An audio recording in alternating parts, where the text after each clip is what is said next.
আসসালামু আলাইকুম ওরহমতুল্লাহ। মানবজাতির শুরু থেকে কিয়ামত পর্যন্ত এমন কোনো নবী নেই যিনি তার উম্মতকে দাজ্জালের ফিতনা সম্পর্কে সতর্ক করেননি। এমনকি নূহ আলাইহিস সালামও তার জাতিকে সতর্ক করেছিলেন। কিন্তু আমাদের নবী মোহাম্মদ সাল্লাল্লাহু আলাইহি ওয়াসাল্লাম দাজ্জাল সম্পর্কে এমন কিছু গোপন তথ্য দিয়েছেন যা আগে কেউ দেয়নি। আজ আমরা দাজ্জালের সেই পূর্ণাঙ্গ ইতিহাস এবং কোরআন সুন্নাহর আলোকে তার ভয়াবহ ফিতনা নিয়ে বিস্তারিত আলোচনা করব। অনেকে প্রশ্ন করেন, কোরআনে কেন দাজ্জালের নাম সরাসরি নেই? মুফাসসিরগণ বলেন, দাজ্জাল আল্লাহকে অস্বীকার করবে এবং নিজেকে রব দাবি করবে, তাই আল্লাহ তাকে এতটাই তুচ্ছ মনে করেছেন যে তার নাম সরাসরি কোরআনে উল্লেখ করেননি। তবে সূরা আল কাহাফে দাজ্জালের ফিতনা থেকে বাঁচার উপায় এবং কিয়ামতের আলামত হিসেবে দাব্বাতুল আর্দ ও অন্যান্য সংকেতের মাধ্যমে দাজ্জালের আগমনের ইঙ্গিত দেওয়া হয়েছে। আল্লাহ বলেন, কিয়ামতের দিন এমন কিছু নিদর্শন আসবে যা দেখার পর ঈমান আনলে কোনো লাভ হবে না। দাজ্জাল সেই বড় নিদর্শনগুলোর একটি। সহিহ মুসলিমের একটি দীর্ঘ হাদিসে তামিম দারি নামক এক সাহাবীর গল্প বর্ণিত আছে। তিনি এবং তার সঙ্গীরা একবার ঝড়ের কবলে পড়ে এক অজানা দ্বীপে পৌঁছান। সেখানে তারা এক অদ্ভুত লোমশ প্রাণীর দেখা পান, যার নাম ছিল জাসসাসা। সেই প্রাণীটি তাদের একটি গির্জার মতো জায়গায় নিয়ে যায়। সেখানে তারা দেখেন এক বিশাল আকৃতির মানুষ শেকল দিয়ে শক্ত করে বাঁধা। সে তাদের জিজ্ঞেস করেছিল, বাইসানের খেজুর গাছে কি এখনও ফল ধরে? তাবারিয়া লেকে কি এখনও পানি আছে? তারা যখন হ্যাঁ বলল, তখন সেই বন্দী লোকটি বলেছিল, আমি দাজ্জাল, খুব শিগগিরই আমাকে বের হওয়ার অনুমতি দেওয়া হবে।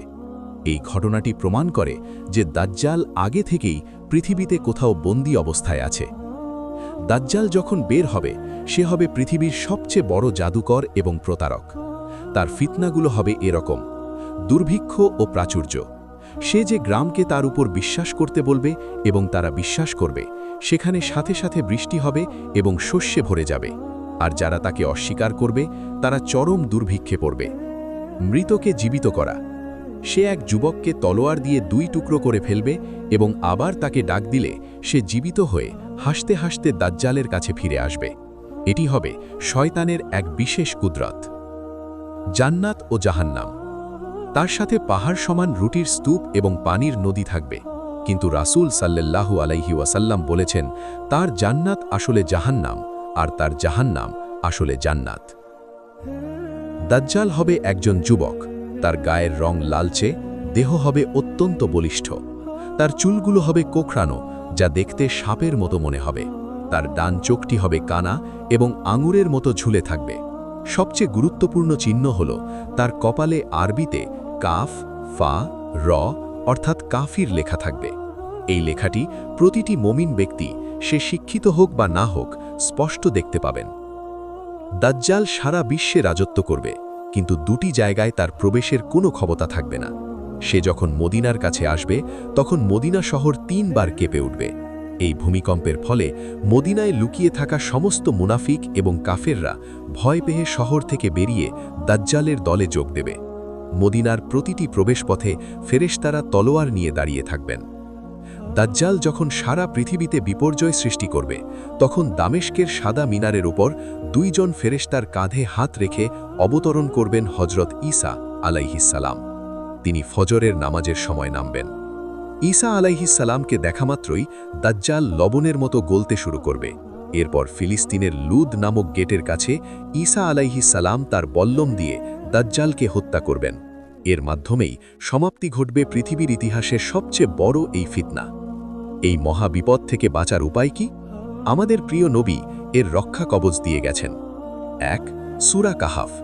যে ব্যক্তি প্রতি জুম্মাবার সূরা কাহাফ তেলাওয়াত করবে বা এর প্রথম 10 আয়াত মুখস্থ রাখবে, দাজ্জাল তাকে কোনো ক্ষতি করতে পারবে না। 2. বিশেষ দোয়া। প্রতি নামাজের শেষ বৈঠকে দাজ্জালের ফিতনা থেকে মুক্তির জন্য আল্লাহুম্মা ইন্নী আউযুবিকা মিন আযাবি জাহান্নাম, এই দোয়াটি পড়া। 3. ঈমান মজবুত করা। এখন থেকেই তাওহীদের উপর অটল থাকতে হবে। বন্ধুরা, দাজ্জালের ফিতনা থেকে বাঁচার জন্য আমাদের এখনই প্রস্তুত হতে হবে। নিয়মিত সূরা কাহাফ তেলাওয়াত করুন এবং আল্লাহর কাছে পানাহ চান। আল্লাহ আমাদের সবাইকে এই দাজ্জালি ফিতনা থেকে রক্ষা করুন। আমিন।